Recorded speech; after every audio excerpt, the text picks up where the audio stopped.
Good morning, students. Now we study about formation of H2SO4.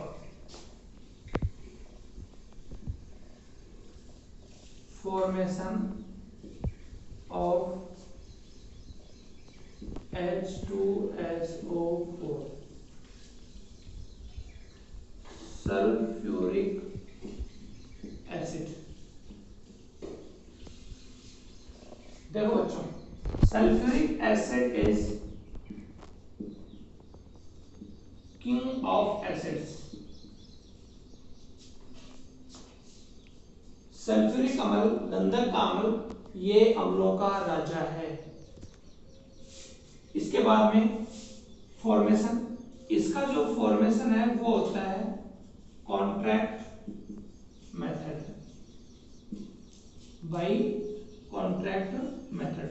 ये बच्चों ध्यान रखें कि कंसंट्रेट H2SO4 का जो फॉर्मेशन है वो कॉन्ट्रैक्ट मेथड से होता है. HNO3 का फॉर्मेशन ऑस्टवाल्ड प्रोसेस से होता है और NH3 का फॉर्मेशन हेबर प्रोसेस से होता है. Now we study about contract method.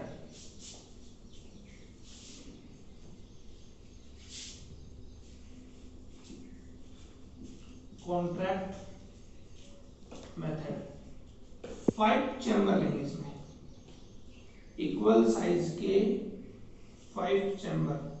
First,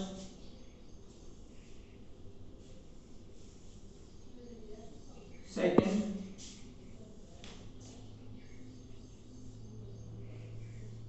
third,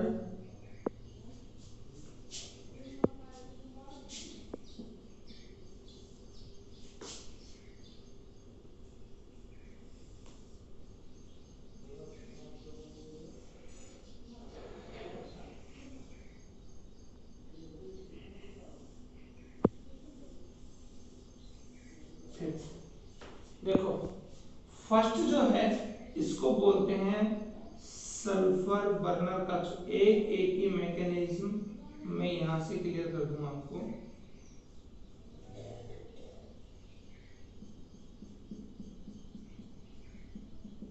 that is sulphur burner कक्ष, सल्फर बर्नर चैम्बर.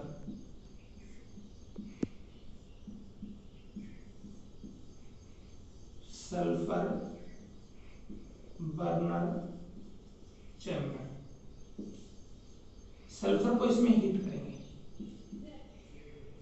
ठीक है, और इस चैम्बर में रिएक्शन होगी. ये सल्फर है, यहां से हम O2 देंगे और SO2 गैस. ये SO2 गैस अगले चैम्बर में पास कर दो और बीच में इम्प्योरिटीज के लिए लगा दो, उसे इम्प्योरिटीज हटाने के लिए.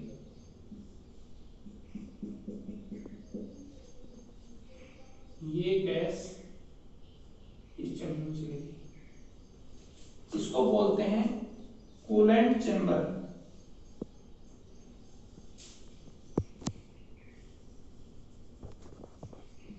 कूलेंट चैम्बर पुराना चैम्बर नीचे रखें. कूलेंट चैम्बर, इसमें हम वाटर मिक्स करेंगे.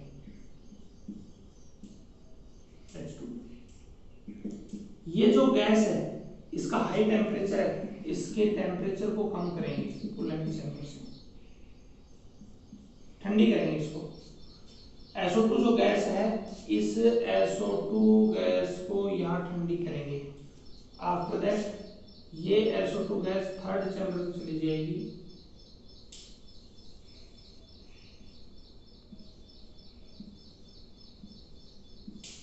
इस चैम्बर को नाम देते हैं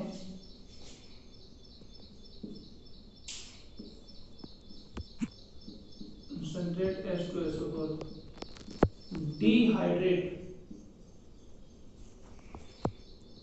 चैम्बर. डिहाइड्रेट चैम्बर मतलब कि यहाँ जो एक्स्ट्रा वाटर था उस एक्स्ट्रा वाटर को यहाँ से बाहर निकालना है. ठीक है, देखो बच्चों 3 चैम्बर का काम हो गया.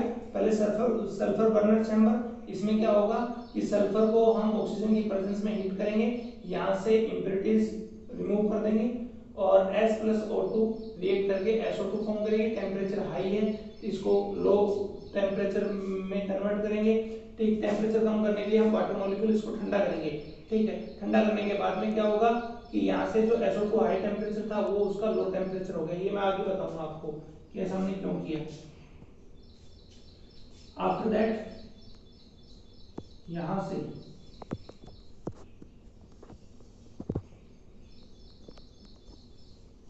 इस जगह से आर्सेनिक की इंप्योरिटीज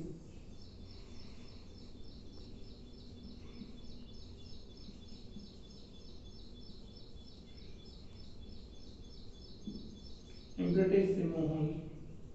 अब ये चला जाता है, इस चैम्बर का नाम है कैटालाइज्ड चैम्बर।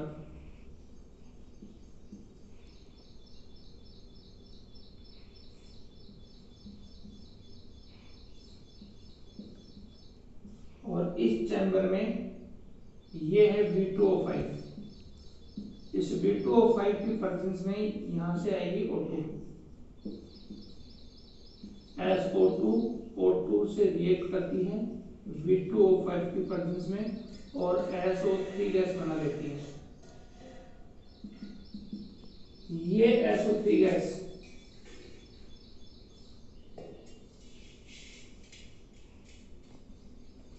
फिफ्थ चैम्बर में जाएगी। इस चैम्बर का नाम है कॉन्ट्रैक्ट चैम्बर।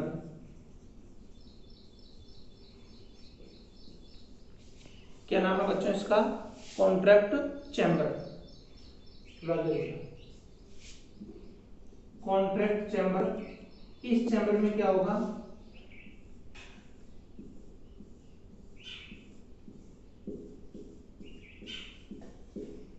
यहां से वही कंसंट्रेट H2SO4 और प्लस H2SO4 प्लस SO3 ये रिएक्ट करके यहां से बनाएंगे H2H2O7 जिसको बोलते हैं हम ओलियम। क्या बन गया? ओलियम बन गया। और ये ओलियम वापस H2SO4 में कन्वर्ट हो जाता है। कैसे होता है वो भी मैं बताऊंगा। ठीक है बच्चों, ये पूरा इसकी कहानी थी। ठीक है, कॉन्ट्रैक्ट चैम्बर की। वापस देखिए, पहले सल्फर बर्नर चैम्बर, सल्फर को ऑक्सीजन के साथ में हीट किया। ठीक है, और SO2 गैस बन गई। SO2 गैस को फिर कूल किया कूलेंट चैम्बर में, फिर उसको डिहाइड्रेट किया डिहाइड्रेट चैम्बर में, फिर उसकी कैटलाइस्ट की प्रेजेंस में उसकी रिएक्शंस करवाई और SO2 convert into SO3 in presence of vanadium pentaoxide. After that, this SO2 gas goes to contract chamber. In contract chamber, SO3 gas react with concentrate H2SO4 and to be form oleum. ठीक है, ये पूरी कहानी थी इसकी। अब देखो बच्चों, कूलेंट क्यों डाला हमने वो देखिए। अब बच्चों इसमें तीन रिएक्शंस हैं, थोड़ा ऊपर पढ़ो। तीन रिएक्शंस हैं। फर्स्ट है step first, S plus O2 convert into SO2। Step third, step second, SO2 after that react with O2 in presence of V2O5 convert into SO3। आप देखो बच्चों, हमें H2SO4 की ज्यादा यील्ड चाहिए, मैक्सिमम यील्ड चाहिए, तो हमें क्या करना होगा? हमें ये करना होगा कि अकॉर्डिंग टू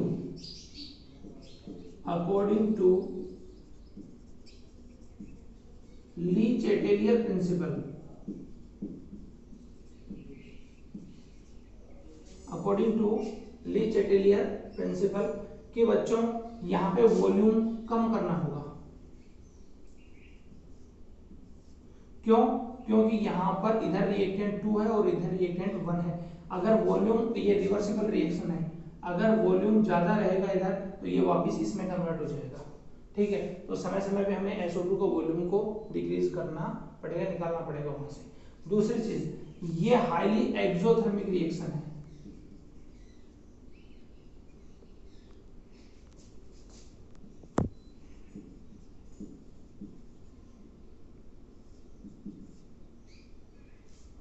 ठीक, तो यहां से टेम्परेचर को कम करना पड़ेगा, तभी रिएक्शन फॉरवर्ड होगी।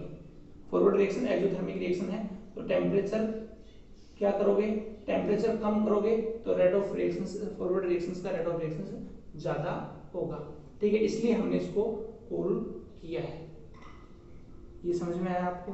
तो ये कुछ थे, वॉल्यूम कम होना चाहिए, एक्सोथर्मिक रिएक्शंस है, तो यहाँ से हम क्या करेंगे कि इसका एक्सोथर्मिक रिएक्शंस है तो टेम्परेचर कम करेंगे, इसलिए इसको कूलेंट से पास करेंगे और टेम्परेचर को कम कर देंगे। तीसरी इंपॉर्टेंट है इसका, देखो, फर्स्ट वॉल्यूम कम, ताप कम या टेम्परेचर कम।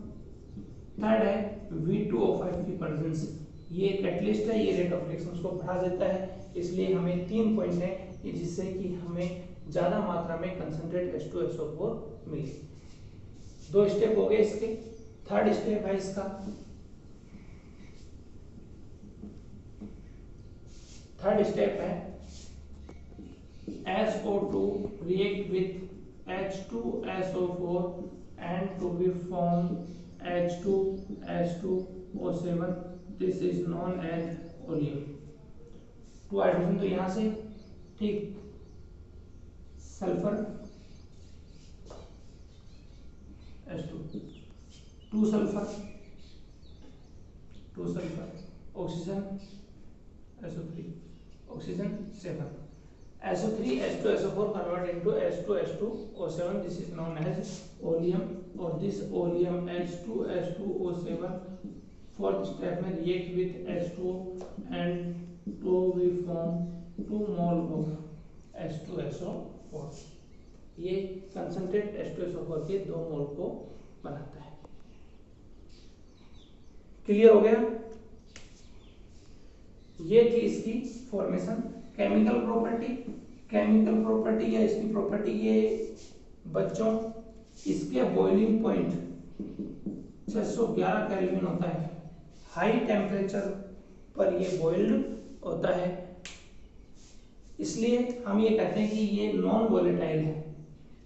उसके बाद में हाइड्रोजन बॉन्डिंग फॉर्म करता है, किस तरीके से, S double bond O double bond O OH OH,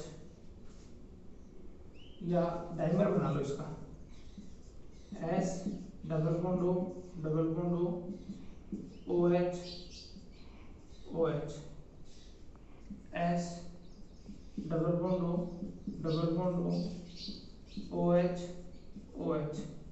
बच्चों इसके बॉइलिंग पॉइंट हाई क्यों होते हैं? क्योंकि ये डाइमर फॉर्म करता है, इसमें 2 हाइड्रोजन बॉन्ड होते हैं। इन हाइड्रोजन बॉन्ड, जो भी हाइड्रोजन बॉन्ड फॉर्म करेगा उसका बॉइलिंग पॉइंट हाई होगा। ये डाइमर फॉर्म करता है, समझ गए? जब हम इसको डाइल्यूट करते हैं, डाइल्यूट का मतलब ये है कि इसमें क्या मिलाते हैं, हम पानी मिलाते हैं, तो ये बहुत ज्यादा एक्सोथर्मिक रिएक्शंस है, इसलिए हम हमेशा H2SO4 को ही वाटर में मिक्स करते हैं, ना कि वाटर को H2SO4 में, क्योंकि ये हाईली एक्सोथर्मिक रिएक्शंस है। आपने लैब में जाके देखा भी होगा, जैसे ही हम वाटर में कंसंट्रेट H2SO4 मिलाते हैं, जो भी आपका एपरेटस है वो एपरेटस गर्म हो जाता है। क्यों? क्योंकि ये क्या है, एक्सोथर्मिक रिएक्शन है। एक्वस सॉल्यूशन में केमिकल प्रॉपर्टी, ये ऑक्सीडाइजिंग एजेंट है, कलरफुल सब्सटेंस को कलरलेस में कन्वर्ट कर देता है। इसके अलावा ये एसिड है, H2SO4 give H plus ion and form HSO4 minus, this is K1। Second reaction अभी एक और है, HSO4 minus H plus plus SO4 2 minus Ka2। Ka1 is greater than Ka2, ये क्वेश्चन एग्जाम में आता है। क्यों? क्योंकि बच्चों यहाँ से जो H+ निकल रहा है वो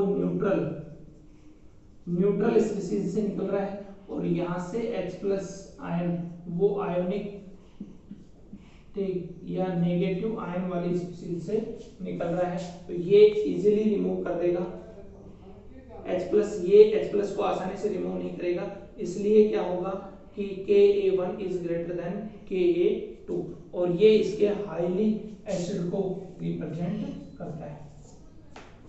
और बच्चों किसी भी देश की इकोनॉमी उस देश के द्वारा बनाए गए H2SO4, H2SO4 और उसके द्वारा कंज्यूम किए गए H2SO4 की अमाउंट पर डिपेंड करती है कि उसकी इंडस्ट्री कितनी स्टेबल है।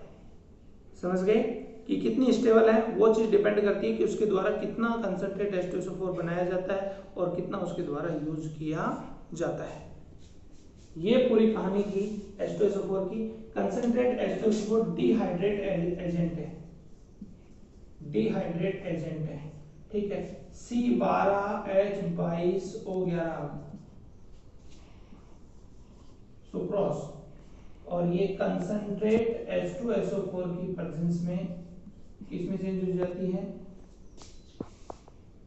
12C plus water molecule.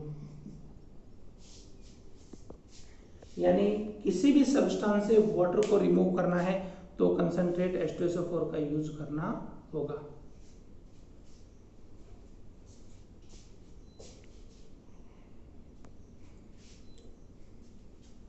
ठीक है बच्चों, ये पूरी इसकी प्रक्रिया थी कंसंट्रेट H2SO4 की फॉर्मेशन।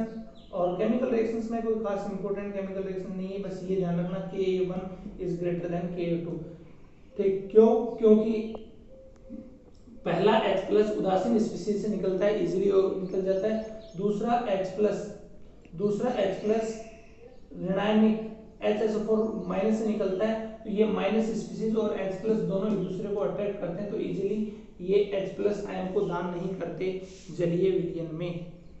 इसलिए Ka1 का मान Ka2 से बहुत ज्यादा अधिक होता है, जो इसकी प्रबल अम्लीयता को प्रदर्शित करता है, प्रबल अम्लीयता को प्रदर्शित करता है।